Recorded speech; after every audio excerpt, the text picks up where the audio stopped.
Bonjour à tous, bienvenue dans ce nouveau numéro du décryptage sur Prime News Télévision. Aujourd'hui, nous avons deux sujets d'intérêt majeur à écumer avec nos invités en plateau. Il s'agit bien sûr de Edouard Loko qui est désigné à la HAC pour présider aux destinées de l'institution personnalité envoyée par le chef de l'État Patrice Talon. Sera-t-il un magicien tant est que sa nomination ou, si vous le voulez, sa désignation suscite d'intérêt dans le corps des professionnels des médias. Il y a aussi un second sujet qui a presque créé la polémique en fin de semaine. On a appris la semaine dernière justement la démission de Pascal Yamoulinda de la tête de l'Agence nationale d'identification des personnes, aussitôt remplacé par un certain Aristide Djinakou qui était dans le même sérail. 48 heures après, on semble avoir une version contraire venue du porte-parole du gouvernement qui affirme qu'aucune démission officielle n'est reçue au palais de la Marina de la part de M. Pascal Yamoulinda. Alors la question que je me pose est toute simple. Est-ce une vraie fausse démission au niveau de l'ANIP? Mes invités vont opiner sur la question. Et pour le débat ce matin, je suis avec Stéphane Arenou-Rossou, cher confrère, bonjour. Bonjour à moi. Merci d'accepter notre invitation. C'est un plaisir d'être avec toi en plateau. Merci beaucoup. Journaliste, rédacteur en chef du quotidien L'Autre Vision, c'est bien cela? Bien sûr. En face de vous, Augustin Sodinou, bonjour à vous. Bonjour, monsieur le journaliste. Merci d'être là avec nous. C'est moi. Vous appartenez au parti politique Union Progressiste Le Renouveau. Vous en êtes d'ailleurs un orateur, donc orateur du parti Union Progressiste Le Renouveau, membre de la coordination nationale, c'est bien cela? Du bureau politique national. Membre du bureau politique national. Alors, Stéphane Arenou-Rossou, en parlant quand même de ce qui nous concerne déjà au niveau de la haute autorité de l'audiovisuel et de la communication. Le tableau est au complet désormais. On connaît les membres que nous avons élus au sein des professionnels des médias. On connaît les représentants du Parlement. On connaît aussi depuis une semaine les représentants ou ceux qui ont été envoyés par le gouvernement béninois, en l'occurrence Patrice Talon. Et la nouveauté, en tout cas ce qui sort du lot et qui frappe à l'œil, c'est bien sûr la désignation de notre aîné, Edouard Loko, pour être président de l'institution désormais. Comment avez-vous accueilli cette information? Oui, je veux dire qu'en tant que professionnel des médias et qu'on a toujours souhaité militer pour qu'on ait un des nôtres à la tête de cette institution, cette nouvelle a été pour moi un sujet de satisfaction. Et je note d'ailleurs que le chef de l'État, Patrice Talon, par ce geste, montre évidemment qu'il est à l'écoute des professionnels des médias. Et je trouve que cette nomination, cette désignation de Patrice Talon n'est pas forcément gratuite. Ce tact n'est pas fortuit dans la mesure où Edouard Loko l'aîné Edouard Loko vient dans un contexte où la presse est carrément à rebâtir, vient dans un contexte où les réformes doivent être engagées et mises en œuvre.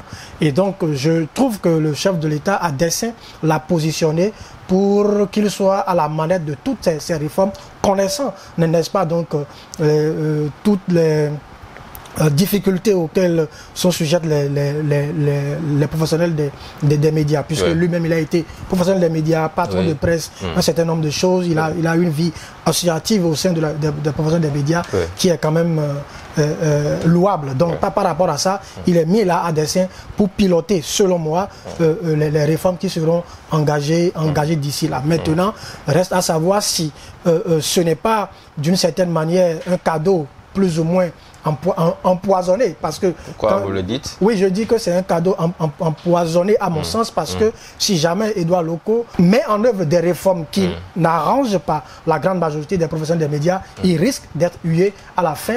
Et donc je trouve que il a le bon profil, on le félicite pour sa nomination, on est content pour lui, on espère qu'il fera le job et que ce qu'il fera sera en faveur des professionnels des médias pour qu'à la fin, on l'accueille avec joie, enthousiasme, euphorie, pour que, en fait, qu'on l'accueille de cette façon et qu'on n'ait pas à l'accueillir avec...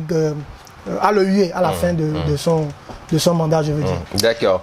Alors, Augustin Sodino, Edouard Loko, c'est un nom qui résonne au sein des professionnels des médias. C'est un parcours qui parle en son nom. C'est un curriculum vitae qui est assez riche. C'est un carnet d'adresses quand même assez large. C'est tout ce qu'on peut imaginer. Tous les superlatifs quand même existent aujourd'hui pour le qualifier. Il a d'ailleurs été jusqu'à sa désignation chargé de mission justement au niveau du palais de la Marina auprès du chef de l'État. Donc il connaît très bien la maison.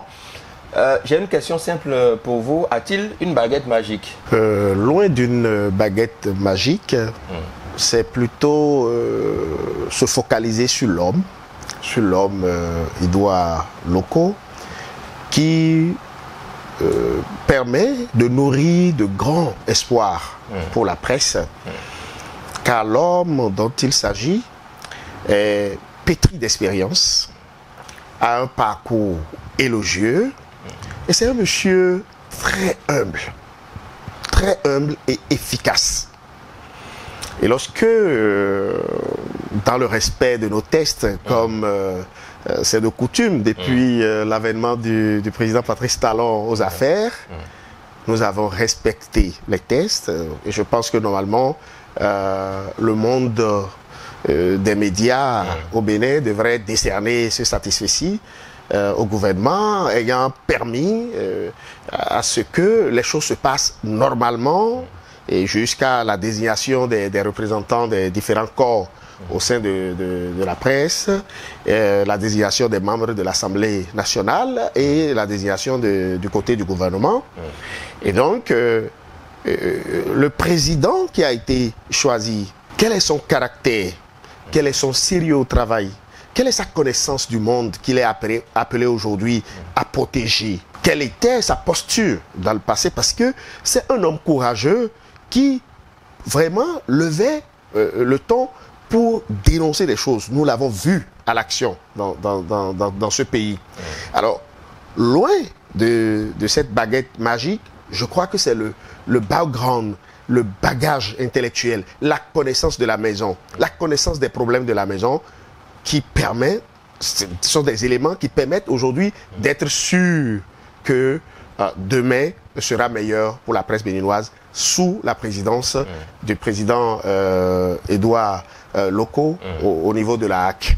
D'accord. Alors, chers confrères, on sait que Edouard Loko, par le passé, avait déjà siégé à la HAC, donc il ne vient pas en terrain inconnu. Il avait d'ailleurs été vice-président de l'institution, donc c'est quelqu'un qui connaît très bien la maison et pour y avoir siégé, pour avoir quand même fait ses âmes. La question qu'on se pose aujourd'hui, le chantier il est assez vaste. On sait qu'il y a la revalorisation de la carte de presse, il y a la revalorisation des contrats dans les médias. On sait qu'il y a quand même des professionnels qui travaillent aujourd'hui sans contrat véritable dans certaines entreprises de presse. Il y a tout un gros chantier à revoir aujourd'hui. Est-ce que Edouard Loko a le temps aujourd'hui, vu le mandat qui va très vite, est-ce qu'il a le temps d'aborder les grands chantiers pour être peut-être porté au triomphe au soir de ce mandat? Oui, avant de répondre à cette question, je voudrais revenir sur la question de baguette magique.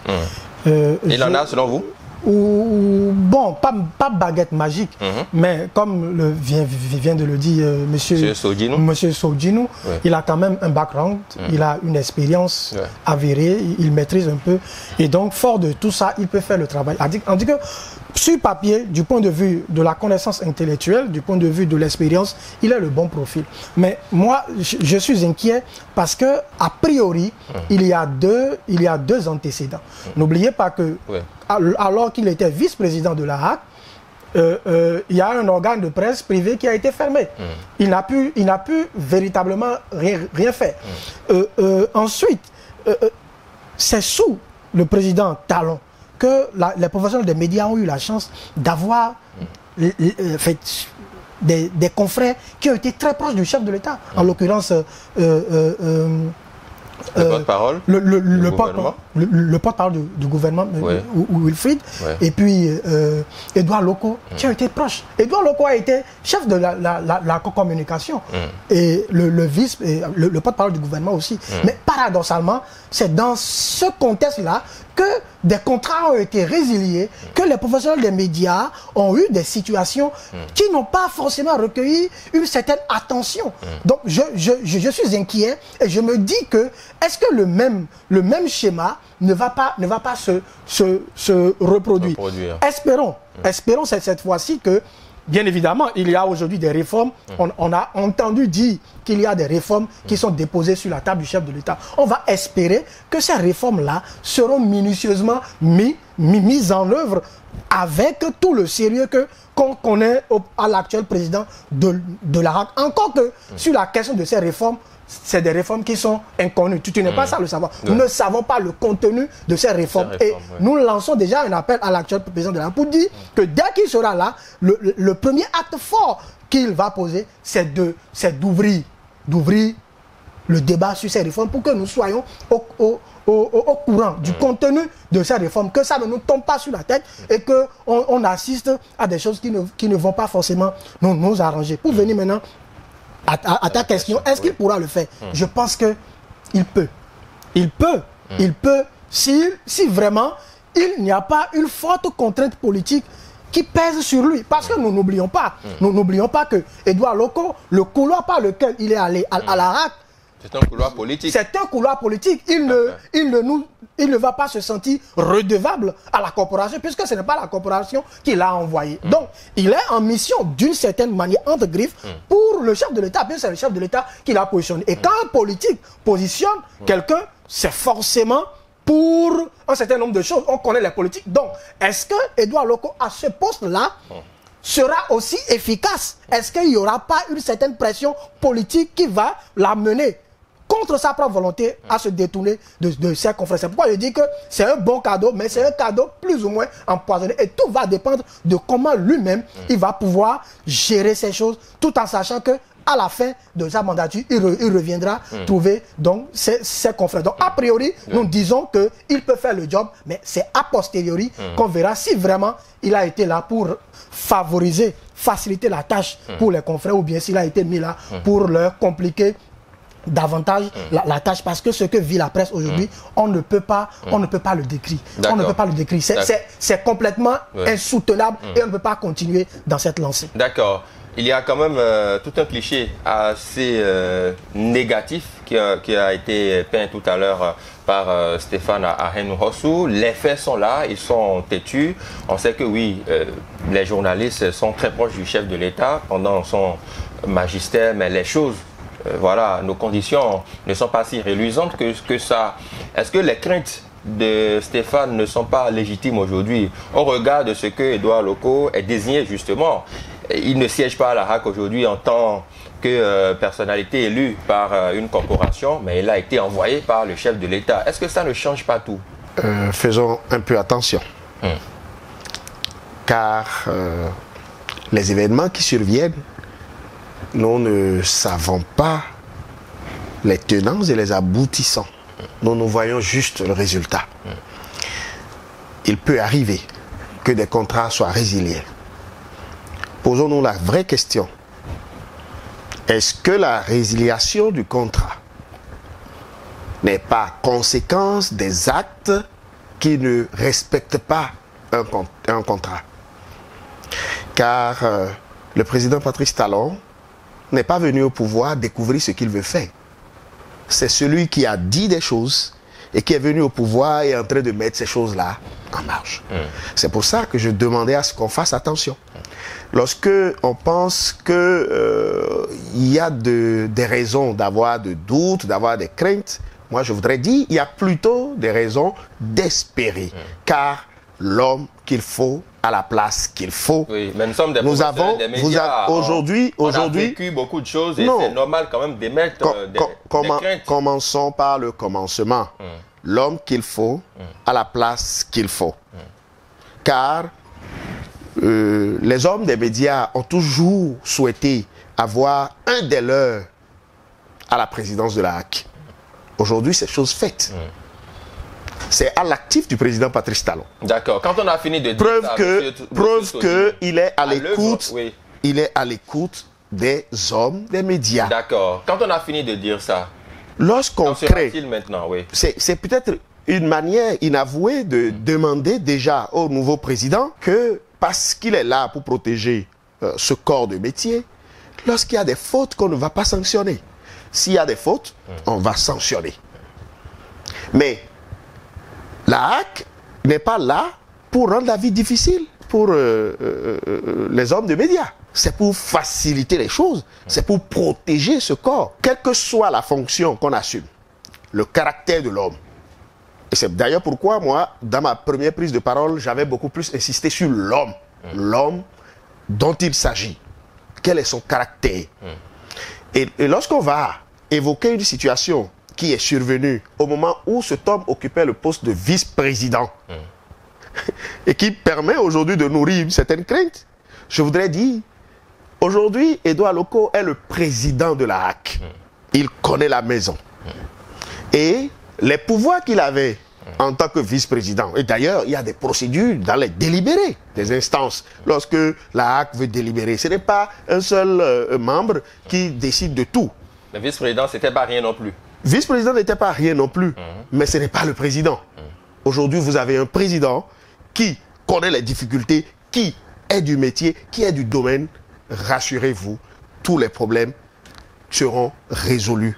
Seront résolus. Vous lisez et la presse boule de cristal, on doit dire waouh et vous applaudir. Ah non, mais on regarde la méthode. Oui. On regarde l'homme. On regarde la volonté affichée du gouvernement à opérer des réformes. Et lorsque M. Stéphane demande à connaître le contenu, je crois que dans les propositions, même depuis la campagne, le chef de l'État avait proposé aux Béninois qu'il allait réformer le secteur de la presse. Et l'homme de la presse vivra de son métier. Lorsqu'il y a des gens qui interviennent dans des organes de presse sans contrat et sans tout ça, vous n'allez pas me dire que c'est en premier chef la HAC qui doit être sur le terrain pour gérer ça. Non.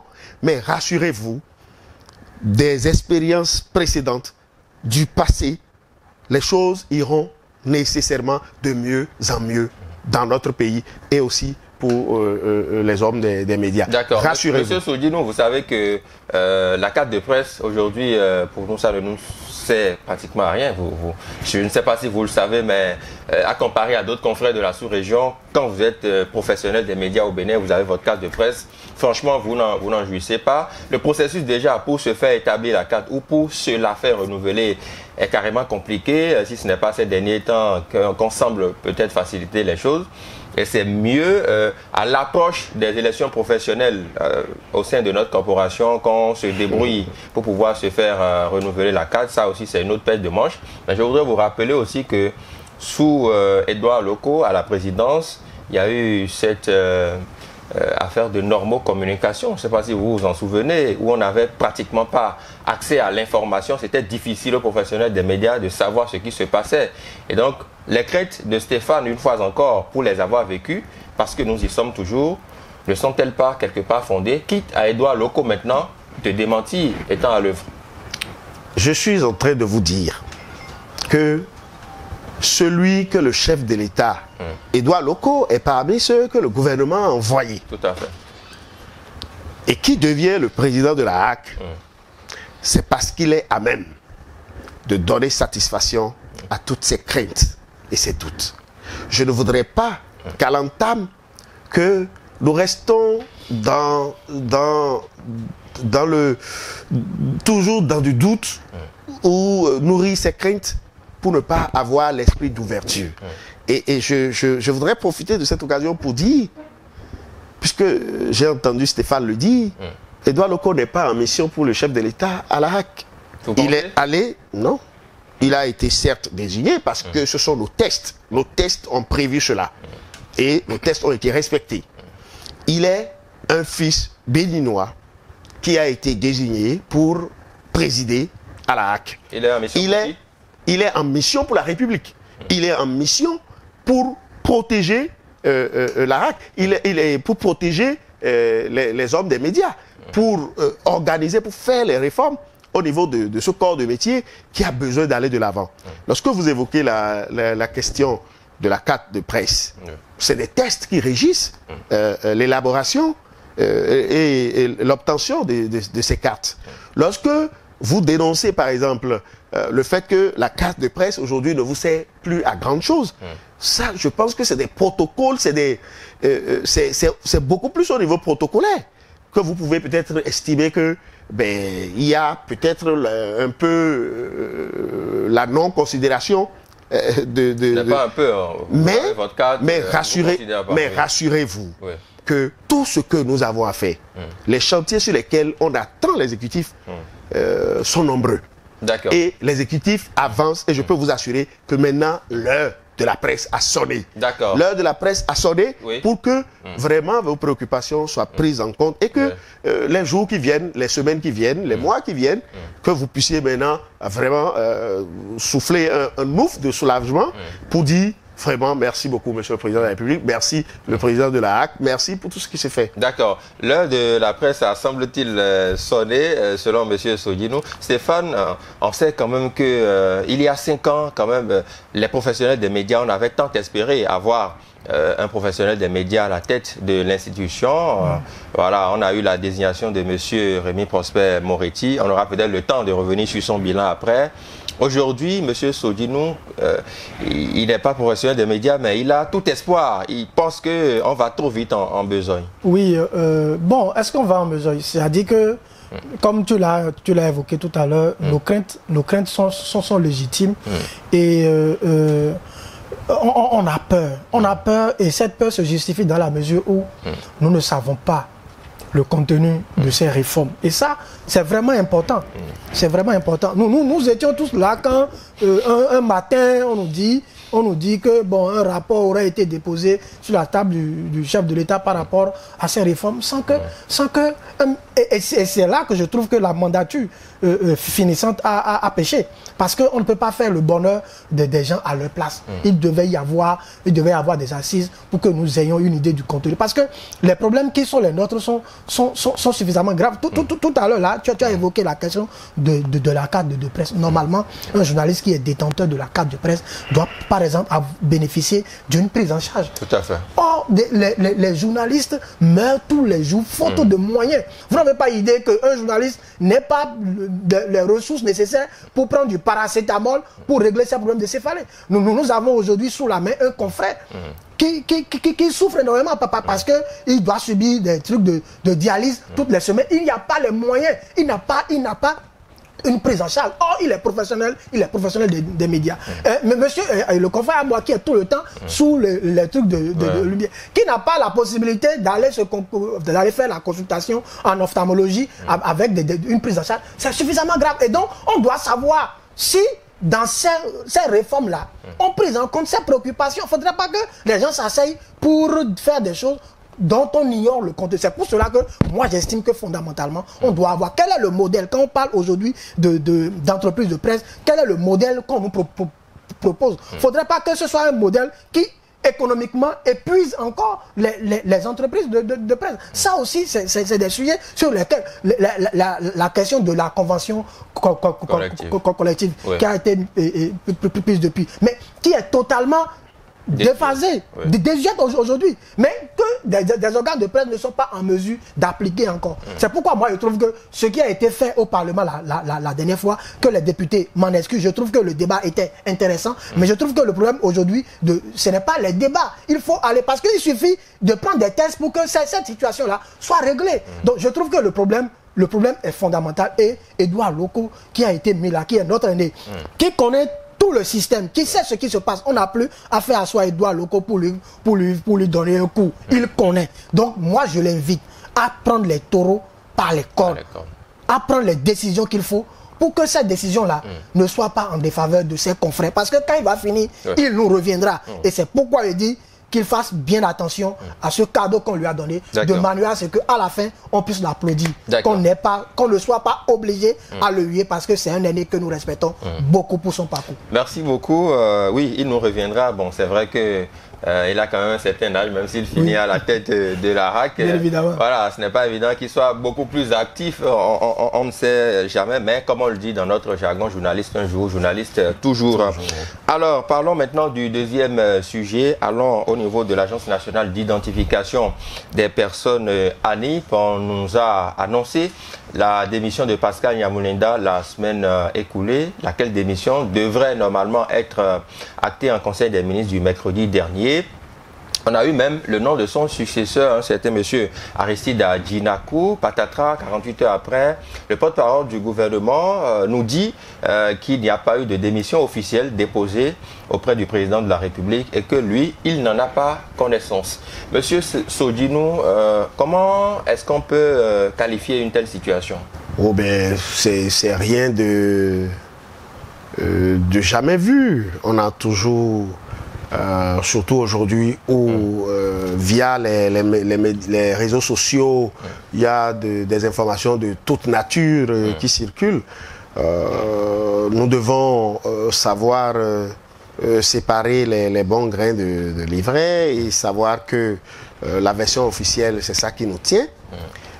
Parce que, oui, nous avons lu sur les réseaux sociaux qu'il y a un changement à la tête de l'ANIP, mais je tiens quand même à souligner que une agence qui est dotée d'un conseil d'administration et qui fonctionne suivant les règles de l'art ne peut connaître de si importants changements à la tête sans que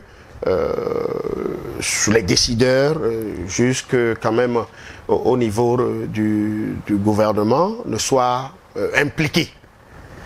Et lorsque nous apprenons l'information dans quelques heures du mercredi et 3 derniers, nous avons tous pensé que ça doit être une information vraie. Mais quelques heures plus tard, nous avons eu le porte-parole du gouvernement qui nous a donné la vraie, la juste information selon laquelle il n'y a pas eu de démission et il n'y a pas eu nomination d'un nouveau DG à la tête de l'ANIP. Oui, la question, l'information vient d'où? Les médias, quand même, plusieurs médias, en tout cas les médias béninois dans leur ensemble, ont publié le nom du successeur de Pascal Nyamulenda. Ils ont fait état de sa démission. L'information est venue d'où? Puisque les médias n'en fabriquent pas, ça vous le savez. C'est venu d'où et qui a suscité le nom de son successeur? C'est minimiser le poids des réseaux sociaux dans la communication, dans l'information, que de s'éterniser dans le questionnement de d'où vient l'information. De n'importe quel endroit, aujourd'hui, les gens sont capables de fabriquer toute nature d'informations, aussi importantes ou moins importantes. C'est d'ailleurs pourquoi il faut continuer à apprécier tout ce que le code sur le numérique fait de bien, pour quand même ralentir les ardeurs à aller vers la publication des informations non fondées. Je défie celui qui va nous présenter le relevé du Conseil des ministres qui porte la nomination d'un nouveau DG. Malgré ça, l'information est partie, aussi vraisemblable que cela peut être. Et le timing a été bien choisi, de telle enseigne que les médias ont été emballés. Et très vite, l'information est partie. L'information qui est naturellement une denrée périssable, qui est une denrée que la presse pourchasse, même nous, dans le monde politique, tout le monde est à la recherche de l'information. On a même dit, par ailleurs, que celui qui a l'information a le pouvoir. Tout à fait. Donc, c'est vite parti pour que les médias soient emballés et que, puisque l'information est vraisemblable, le timing a été bien choisi, l'information est sortie presque au même moment où on peut avoir les décisions qui découlent d'une assise du Conseil des ministres. Donc, je nous invite simplement à nous tenir à la version officielle et à ne pas faire de polémique là où il n'y en a pas. D'accord. cher ami Stéphane, on sait quand même que par le passé, prenons quelques exemples, on nous a annoncé des départs du gouvernement qui n'avaient pas été vraiment confirmé par le porte-parole. Plus tard, on a su ce qui en était. On nous a annoncé ici le départ de M. Séverin Kenom du gouvernement. Il était alors ministre de la Justice. Voilà, on n'a rien compris pendant quelques jours. Après, ça a été confirmé. On nous a annoncé le départ d'un certain Aurélien Agbenossi du gouvernement. C'était dans pratiquement les mêmes registres.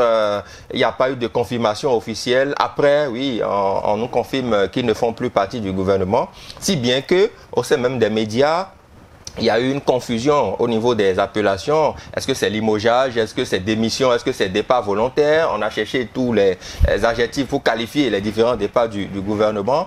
Est-ce qu'on n'est pas là en train d'assister au même schéma que ceux-là que je viens de citer? Oui, quand M. Sodjinou parlait, ce sont ces exemples-là qui m'étaient venus à l'esprit que je voulais lui opposer. Mais je veux dire que à l'état actuel des choses, on espère que dans les jours qui vont suivre, il n'y aurait pas un autre dénouement qui irait à l'encontre de la version qui nous a été servie par le porte-parole du gouvernement. Pour le moment, nous prenons acte de ce qu'il nous a dit. Et nous prenons ça comme version officielle. Parce que en l'absence d'une version officielle, nous ne pouvons que surfer sur l'information qu'il y a. Mais avant que lui, il ne vienne nous donner cette version, il y a quand même eu un temps qui est passé. Tout à fait. Mais qu'est-ce qui s'est passé pour que ce soit 48 heures après ou 72 heures après qu'il soit monté au créneau, ou des jours après qu'il soit monté au créneau pour venir démentir une information qui, au sein de l'opinion publique, est déjà prise pour vérité? Moi, je trouve qu'il y a là un problème au niveau de la gestion de la communication. Si nous sommes d'accord pour dire que le DG ANIP n'a jamais démissionné, ou du moins que de façon officielle, il n'a pas encore déposé sa démission, nous pouvons dire, au regard de tout ce qui a circulé, parce qu'il ne peut pas y avoir de fumée sans feu. Donc il y a quand même eu quelque chose au départ. Peut-être qu'il y a eu une gestion que nous nous ignorons. Mais venir dire comme ça qu'il n'y a rien eu, ça suscite des interrogations. Mais nous taisons pour le moment ces interrogations-là. Mais c'est suspect. C'est suspect, mais nous taisons ces interrogations et nous prenons acte de l'information qui nous a été servie par le porte-parole du gouvernement. Maintenant, la question qu'on peut se poser, pourquoi alors il y a ce déphasage-là entre ce qui a été divulgué et ce qui a été dit, et pourquoi il y a eu ce retard? Donc le porte-parole du gouvernement doit alors prendre la mesure de la situation en sachant que la communication doit être gérée de manière parcimonieuse pour que nous ne soyons pas à faire du rétro-pédalage. Maintenant, je dis et je continue pas à dire, espérons. Espérons que les jours qui vont suivre ne viendront pas contredire l'information qui nous a été servie par le porte-parole du gouvernement. Information que nous prenons, en tout cas pour l'heure, comme vérité. D'accord. Monsieur Sodjinou, les heures à venir, les jours à venir, nous attendons quand même à en savoir un peu plus sur ce qui se passe au niveau de l'ANIP, qui en est à la tête véritablement aujourd'hui. Est-ce que vous pensez qu'on aura des clarifications, surtout quand même que le Conseil des ministres est proche? Est-ce qu'on est en droit de s'attendre quand même à peut-être une clarification dès les assises de ce mercredi? Non, ben je ne pense pas que le Conseil des ministres puisse statuer sur une fausse information qui a circulé. Non, peut-être nommer un nouveau ou acter une démission si on avait... Non, j'en viens même. Ouais. Dites-moi, est-ce qu'il y a des tests en République du Bénin qui interdit à quelqu'un de démissionner? Et ce n'est pas pour rien que j'ai dit que l'ANIP, c'est une agence qui est dotée d'un conseil d'administration. Donc, les décisions les plus importantes, c'est au niveau du conseil de l'administration que ça se prend. Le DG n'exécute que ce que le conseil d'administration a pris. Donc, a priori, même aller vers une démission, ce n'est pas un sujet qui permet de nous prendre assez de temps. Lorsque on parle du DG, alors, dans une agence qui a un conseil d'administration, d'accord? Et lorsque je suis heureux de voir Stéphane reconnaître que oui, nous avons une version officielle qui est la version vraie. Ah bon? Oui, il a dit. Et c'est normalement la posture que nous devons avoir tous. Et qu'il souhaite vivement que les heures qui viennent, les jours qui viennent, qu'il n'apprend pas que le DG a démissionné, comme il y a d'autres exemples que vous avez cités en parlant des ministres. Mais dites-moi, si aujourd'hui, ce qui est dénoncé n'est pas vrai, la version officielle, l'honnêteté, l'éthique demande à ce qu'on rétablisse la vérité pour dire non, ce n'est pas vrai. Mais cela ne veut pas dire que si le lendemain, ça devient une réalité, une démission ou un remplacement, ce qui est même des prérogatives des gouvernants, que donc cela remet alors en cause ce qui avait été dit précédemment. Non, c'est factuel. Nous parlons de ce qui est. Et donc le porte-parole a dit, je vous dis qu'il n'y a pas eu une démission. D'accord? On s'en tient à cela. Et cela ne veut pas dire que s'il y a eu démission demain, que donc, alors, ça va contredire ce qui est déclaré le vendredi. D'accord. Oui, je veux dire que pour enterrer, en fait, pour corroborer ce que le porte-parole du gouvernement a dit, moi, j'aurais peut-être souhaité une autre démarche de la part du directeur général de l'ANIP, parce que, d'une manière ou d'une autre, c'est de lui qu'il s'agit. Normalement, en principe, si les choses devraient se faire normalement, il devrait monter au créneau pour dire qu'il n'a jamais démissionné et chercher à poursuivre celui qui a ventilé l'information. Ça va certainement authentifier encore la démarche du porte-parole du gouvernement. Ou bien que le conseil d'administration de l'ANIP monte au créneau ou sort un communiqué pour dire jamais ils n'ont reçu une probable démission venant du directeur général. Sinon que je ne partage pas forcément l'avis de M. Sogino, parce que ce que le porte-parole du gouvernement est venu dire, nous prenons acte de ça, parce que d'une manière ou d'une autre, c'est lui qui est détenteur de la version officielle du gouvernement. Et donc, nous devons prendre notre gouvernement au sérieux pour dire c'est une information vraie, juste. Maintenant, si demain, juste demain, on apprend que le gouvernement a limogé le DG, quand même, il y aura trop de coïncidences.